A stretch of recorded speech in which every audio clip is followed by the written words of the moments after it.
salaamaaleykum mbokki téléspectateur u Seneweb ñu ngi fii ci stade Iba Mar Diop bu Médina bu ñu nee stade Iba Mar Diop ci Médina xel yi dem ci Jaraaf de Dakar Jaraaf moom mooy recevoir tey Génération Foot match comptant pour la 14e journée du championnat du Sénégal. Jaraaf avec 20 points revient d'une défaite fële sa Seneps Excellence Thiès mooy dalal Génération Foot. Génération Foot jël pied champion à mi-parcours avec 23 points. Poursuivant en direct Casa Sport gagné na démb tey Génération Foot buggul Casa Sport sori ko wante Jaraaf tamit buggul ñi peloton de tête bi wàcc ko fi donc dina nekk match boo xam ne dina important si ñaari équipe yi donc sama gars yi bon match que le meilleur gagne seetaan leen li xew tey si match bi.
gis ne match contre Jaraaf yow da nga koy yenu woon lan moo ko waral.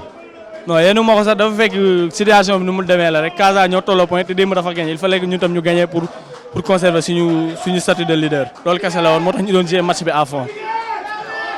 ñu gis ne depuis 3 ans yaa ngi régulier si prestation ak performance yi ngay def ren lan mooy sa objectif ak Génération Foot ak yow sa objectif personnel. waaw dañuy jéem a góorgóorlu rek objectif ak Génération Foot mooy jéem a jël benn trophée ren surtout championnat bi moom la ñu gën a visé ñu ngi ñaan yàlla mu defal ñu ko. waaw objectif personnel tamit ñu ngi ñaan yàlla saison bu jeexee ñu am contrat Europe dem nekk professionnel comme suñu morom yëpp waaw. ñu gis ne tey match tey bi dafa newoon match particulier ñëw nga si affaire Casa bi mais ni nga jubilé tey dafa mel ni c'est plus qu'une victoire moom ngeen gagné tey plus qu'une victoire. waaw dëgg la Géeg Jaraaf moom musul yomb surtout si terrain bi xam ni kenn musu leen gagné Guédiawaye mën na leen 3-0 teewul Guédiawaye mën na leen 3-0 teewul ñoom dañ ko remonté deuxième mi-temps kon il fallait que ñu nekk première équipe bu leen di jox défaite seen biir stade loolu lañ doon cherché te yàlla defal nañu ko. tey on a vu un Khadim Ndiaye excellent donc may fàttali sa turandoo Khadim Ndiaye Khadim match bu extraordinaire nga def tey observateur yu bëri nee na Ndiaye homme du match looy yëg.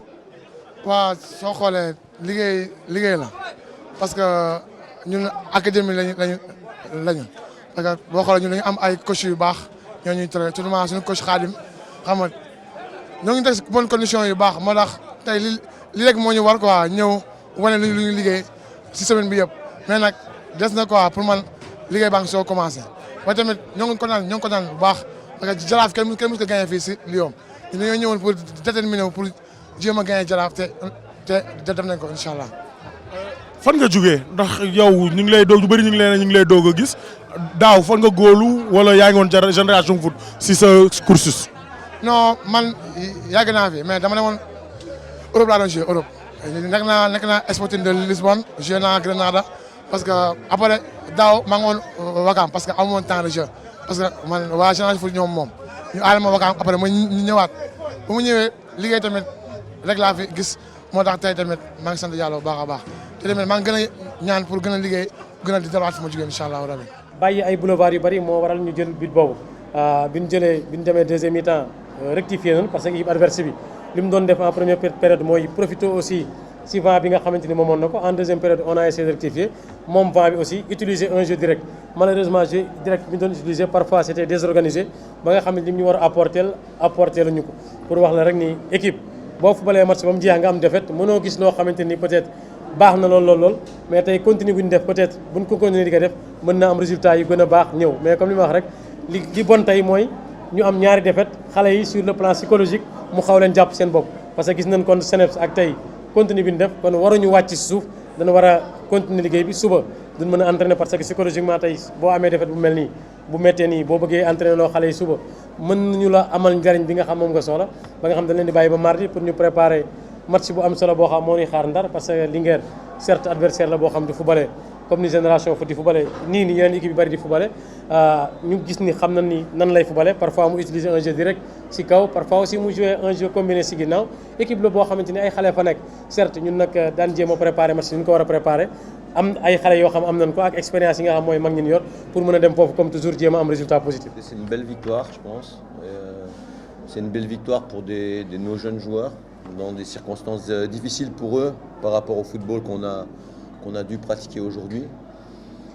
On avait eu aussi pas mal de pépins avec quatre attaquants blessés dans la semaine, donc c'était un peu compliqué de mettre en place complètement tout ce qu'on voulait, mais on a bien travaillé depuis le début de saison pour avoir beaucoup de joueurs susceptibles de jouer en Ligue 1 et aujourd'hui on est récompensé parce que c'était pas évident pour certains joueurs de rentrer dans un match comme celui-là.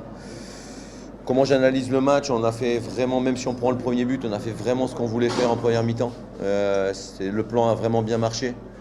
On a eu toutes les occasions en contre. On peut marquer même un but de plus, je pense. On prend un penalty malheureux, mais voilà, c'est un peu la jeunesse. Mais j'ai beaucoup apprécié l'équipe après le but encaissé. J'ai beaucoup apprécié le mental de l'équipe après le but encaissé. J'ai trouvé qu'elle restait très stable. Et là, elle est en très gros progrès au niveau mental, c'est une certitude. Voilà, après je savais qu'à la deuxième mi-temps elle allait être compliquée parce qu'on connaissait, moi je suis venu voir quelques matchs ici et on connaissait la capacité de cette équipe de Jaraaf à mettre la pression sur des coups de pied arrêtés, sur du jeu long, sur des déviations. Donc on avait pris une option un peu basse, un peu trop basse à mon goût, mais on avait pris une option un peu basse pour les obliger à avoir des ballons difficiles à jouer au moins. Et voilà, quand tu prends une option basse, le gros souci c'est les deuxièmes ballons. Et on a vu que sur les deuxièmes ballons, on a pris 2 frappes. Et sur ces 2 frappes-là, on est un peu chanceux parce que c'est 2 frappes magnifiques. Enfin, il y en a eu 3 même.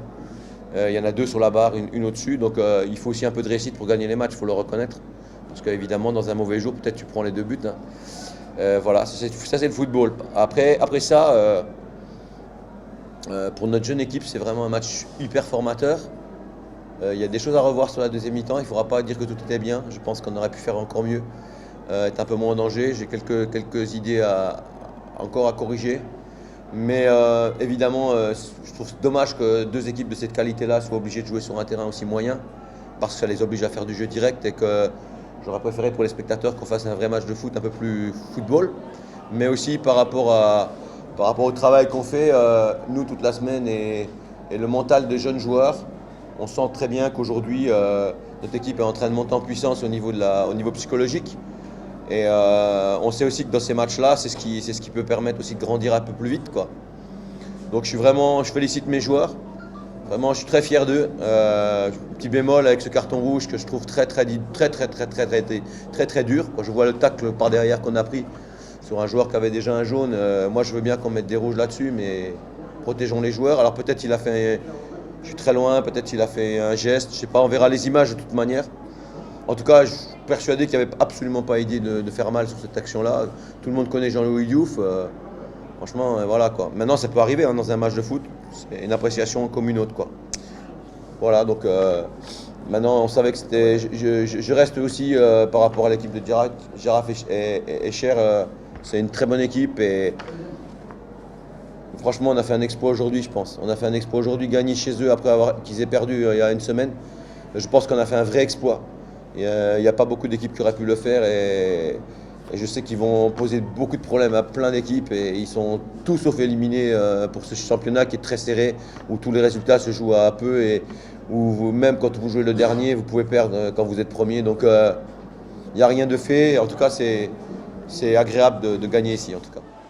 yéen a ko gisandoo première défaite fii ci stade Iba Mar Diop bu Jaraaf de Dakar Jaraaf nekk concurrent direct bu Génération Foot ñëw na gagné Jaraaf ba pare mono à mono bi moom ak Casa Sport da koy continuer ñoom ñaar ñëpp détaché wu nañ ku nekk am na 26 points ñoo nekk co-leaderu championnat du Sénégal bi championnat bi neex na trop yéen a ko gisandoo championnat Sénégal am na attractivité kon sama gars yi foot local gi nii mi ngi dem yeneen résultats yi di ngeen ko am di leen jox rendez-vous prochain numéro 100% football local. C'était votre serviteur Pape Oumar Keita di gërëm Mouhamed Sarr mi nga xam ne moo newoon ci cadrage bi jaa ngeen jëf la famille.